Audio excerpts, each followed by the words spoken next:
से हम यहाँ पुंछ के दौरे पे हैं। सबसे पहले हमने शुरुआत की, दो जो मासूम बच्चे जैन और अरूबा, उनके वहाँ फैमिली तो नहीं थी, उनकी अपने माँ बाप तो नहीं है, वो अस्पताल में उनके फादर, तो उनके जो चाचा है वहाँ गए हम। और उसके बाद जो मौलवी साहब हैं, मौलवी इकबाल, जिनको आपके जो बड़े ही ज़बरदस्त मीडिया हैं, उन्होंने उसको जैश मोहम्मद का कमांडर डिक्लेयर कर दिया और कहा कि भाई ये इसका क्वेटा में कहीं है, इसका पुलवामा में था। तो मैं गई उनके घर में, तो उनको जितनी तकलीफ इस बात की है कि वो इस शेलिंग में का शिकार हो गए, उससे ज़्यादा तकलीफ ये है कि उनको जैश मोहम्मद का एक मिलिटेंट डिक्लेयर किया गया। और उसके बाद जिन मीडिया चैनल्स ने उनको ऐसा कहा, उनको माफ़ी मांगनी चाहिए थी, माफ़ी भी नहीं मांगी। एक चैनल ने शायद उसका किया। तो उसके बाद हम यहाँ जो मंडी भी चले गए, वहाँ भी शहादत हुई है, मैं तो शहीद ही कहूँगी इन लोगों को। तो उसके बाद अभी हम यहाँ गवर्नमेंट अस्पताल के पास भी एक फैमिली है, अपने सरदार भाई है, वो फौज में थे, वो उनके यहाँ चले गए, फिर हम अस्पताल भी चले गए। तो अभी हम और भी जाएंगे इसके बाद। तो एक चीज़ जो हमें नज़र आई वो ये है कि हर जगह ये शिकायत है कि हमें डिस्ट्रिक्ट एडमिनिस्ट्रेशन ने पहले बताया नहीं कि भाई आपको, क्योंकि जब मालूम था कि उस तरफ अटैक हुआ है तो नेचुरली ये मालूम था कि अब कहीं ना कहीं रिटेलिएशन हो गया, तो पीपल वर कॉट अनअवेयर्स। तो इसलिए ज़्यादा तबाही हुई है पुंछ में, ज़्यादा शहादतें भी पुंछ में हुई हैं। ये एक हमने देखा, इसमें लूप होल रहा है, कहीं ना कहीं कमी रही है डिस्ट्रिक्ट एडमिनिस्ट्रेशन की। दूसरा ये है कि हमारा मानना है कि ये जो अभी इतनी तबाही हुई है, इतनी बर्बादी होगी, खासकर पुंछ का इतना खूबसूरत पुराना टाउन शहर ये जो है, इसकी तो बिल्कुल सबसे ज़्यादा, मैं उड़ी भी गई थी, वहाँ भी तबाही हुई, पर इसका तो बिल्कुल ही बर्बादी हो गई है यहाँ पर। तो ये मुझे समझ नहीं आता है हम लोगों का क्या कसूर है, जम्मू कश्मीर के लोगों का। और खासकर ये जो दिल्ली में बैठ के एयर कंडीशन ड्राइंग रूम्स में और एयर कंडीशन स्टूडियोज में चिल्लाते रहते हैं, they are being for our blood, उनको ये मुंह को खून लग चुका है। जब से सीज फायर की बात हुई है तब से लगता है कोई मातम छाया हुआ है इन चैनल्स के वहां पर।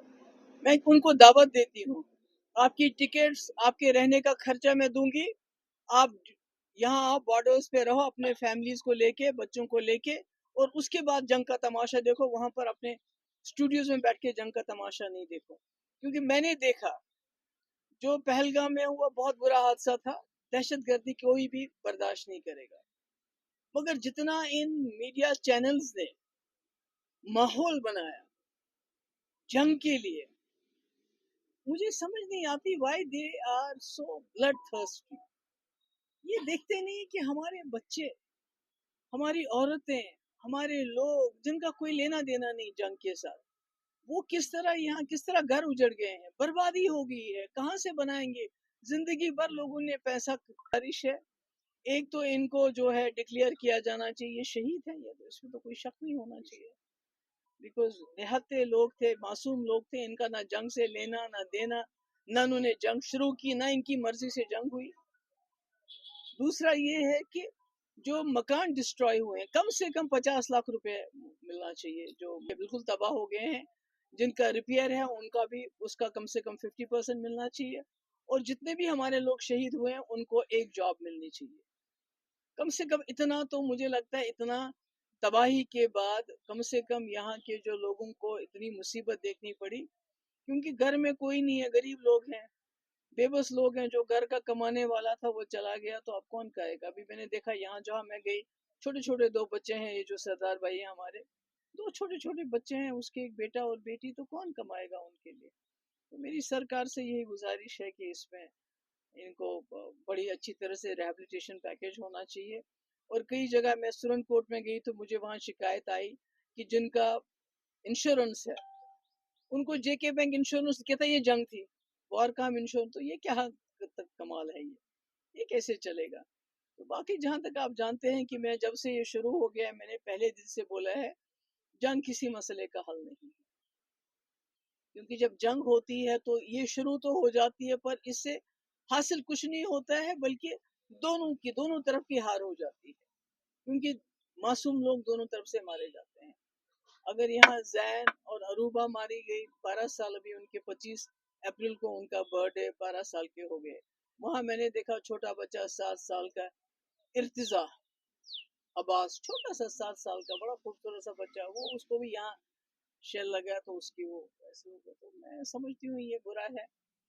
मैं फिर कहना चाहती हूँ कि अभी जो हमारे मुल्क में और पाकिस्तान एक बार हो गया तो बस नहीं, इसको कायम रखने के लिए मेहनत करनी पड़ेगी और इसमें दोनों मुल्कों को इन्वेस्ट करना पड़ेगा ताकि दोबारा खुदा ना खास्ता इस किस्म के हालात ना हो जाए। और मैं साथ ही ये कहना चाहती हूँ, हमारा मुल्क बड़ा हंसता बसता मुल्क है, तरक्की पजीर मुल्क है, इसकी इकोनॉमी 3rd नंबर पे है। It's like an elephant, economic में ये एलिफेंट, जैसे एलिफेंट चलता है वैसे हिंदुस्तान चलता है।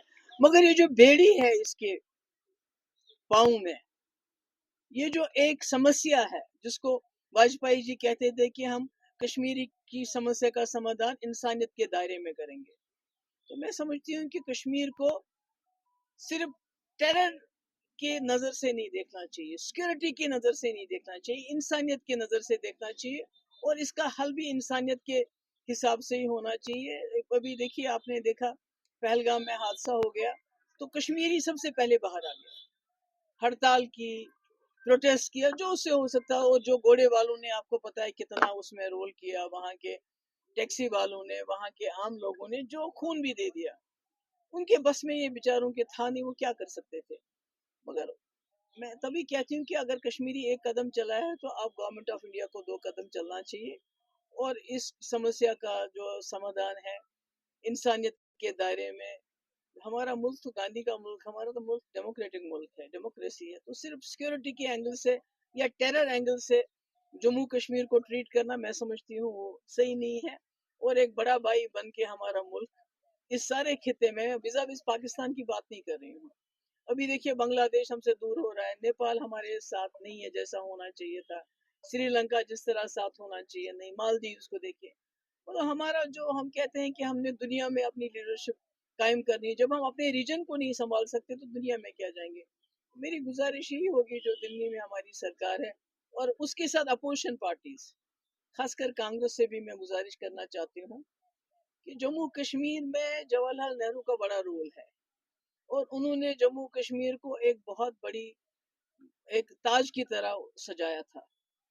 तो आज वो ताज चकनाचूर हो रहा है, तो आपको भी जिम्मेवारी बनती है कि इस वक्त अगर गवर्नमेंट ऑफ इंडिया ने एक सीज फायर किया है तो बजाय इसके कि उसमें आप उसको हर वक्त ये ताना दो कि आपने सीज फायर क्यों किया, कैसे किया, सीज फायर हो गया तो कम से कम हमारे लोग अपने घरों में वापस जाने के लायक हो गए हैं। तो मुझे लगता है कि देयर शुड बी, पहले जिस तरह एक राय बनी पहलगाम के बाद, सारी पार्टीज इकट्ठे हो गई और गवर्नमेंट ऑफ इंडिया को बोला कि आप जो एक्शन लेना चाहते हैं ले लीजिए। आज मुझे लगता है सारी पार्टीज को इकट्ठा होना चाहिए और अमन कैसे कायम हो इस खित्ते में, किस तरह पीसफुल मीन से जम्मू कश्मीर के लोगों तक you can reach out to the people of Jammu and Kashmir, how we can peace restore within this region. मुझे लगता है उसके लिए कंसेंसस बनना चाहिए। जो वॉर मॉन्गरिंग है, ये जो जंगी जुनून है, मुझे लगता है इसको खत्म करना चाहिए। अगर खत्म नहीं होता है तो वो आके देखें, इन घरों को देखें जिन्होंने अपने बच्चे खोए, जिन्होंने अपने घर के बड़े लोग खोए, उनको आके देखना चाहिए। जो कब्रें वहीं घर के अंदर उसकी कब्र है, उन 2 बच्चों की कब्र बनी है, अभी तक उनके बाप को ये भी मालूम नहीं कि मेरे बच्चे मर गए हैं, अस्पताल में है वो। तो ये इतनी बड़ी ट्रेजेडीज हैं, तो मुझे लगता है कि इन ट्रेजेडीज को आगे के लिए अवॉइड करने के लिए ऐसा ना हो, मुझे लगता है हमारे मुल्क को एक पेशरफ्त करनी पड़ेगी और अमन का रास्ता ढूंढना पड़ेगा। जंग से तो कुछ हासिल नहीं होता है, तो इसमें क्या मैं बताऊं अब।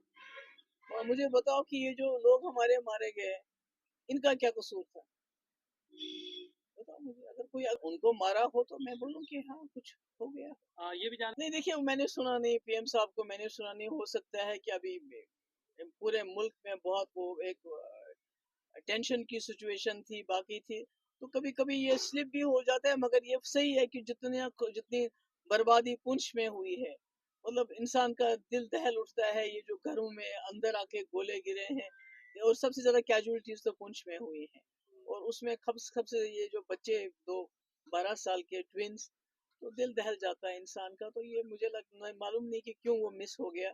وہ کوئی چیز مس نہیں کرتے، یہ کیوں مس ہو گیا؟ پر مجھے لگتا ہے پورا ملک جو ہے اس غم میں اس وقت شریک ہے، کیونکہ یہ کوئی ایسا کسی اکلوتے انسان کا نہیں ہے، یہ پورے ملک کا ہے. کیونکہ جنگ تو مجھے لگتا ہے جنگ سے کچھ حاصل نہیں ہوا. مفتی صاحب کو گزارش کرتی ہوں، میں انہی سے اپوزیشن لیڈرز کو، خاص کر کانگریس کو میں یہ بھی کہتی ہوں کہ جموں کشمیر اگر ہندوستان کے ساتھ ملا، ایکسیشن کیا، تو اس میں سب سے بڑا ہاتھ جواہر لال نہرو کا تھا. تو آج وہی جموں کشمیر خون میں لت پت ہے، بربادی ہے. تو یہ تو مجھے لگتا ہے کانگریس کو سوٹ نہیں کرے گا کہ ہم جنگ کرتے رہیں تاکہ لوگ مرتے رہیں. مجھے لگتا ہے کہ کانگریس کو بھی، یہ اپوزیشن پارٹیز کو بھی سوچنا چاہیے اور ایک کنسنسس بننا چاہیے کہ ہم امن، جنگ تو ہوگی نا، اب امن کس طرح قائم ہو، اس کے لیے مجھے لگتا ہے اکٹھے ہونے کی ضرورت ہے.